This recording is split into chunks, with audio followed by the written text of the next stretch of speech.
भारतीय संघाचा माजी क्रिकेटपटू विनोद कांबळी यांना भिवंडीच्या कोपर येथील आकृती रुग्णालयात दाखल करण्यात आलेले आहे। कांबळी यांना युरिन इन्फेक्शन आणि पायाला दुखापत झाली होती, मात्र उपचारादरम्यान स्कॅन केल्यानंतर ब्रेनला दुखापत झाल्याचं समोर आलंय। कांबळींच्या प्रकृतीत सुधारणा होत असल्याचं डॉक्टरांनी सांगितलेलं आहे। मोठी बातमी आपण आत्ताच्या क्षणाची पाहतोय। विनोद कांबळींना रुग्णालयात दाखल करण्यात आलेला आहे। विनोद कांबळींची प्रकृती खालावलेली होती। शैलेश भैया का हॉस्पिटल है, प्रगति उन्नति, मात्र आता प्रकृती सुधारणा होत असल्याचं डॉक्टरांनी सांगितलंय। यहाँ डॉक्टर विवेक द्विवेदी सर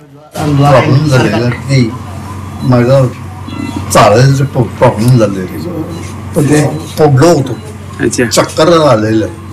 त्याच्यानंतर बायकोने मला इकडे पाठवलं, मला सांगितलं इकडे ये, आणि इकडे आल्यानंतर मला असं वाटतं घरातच आलेलो।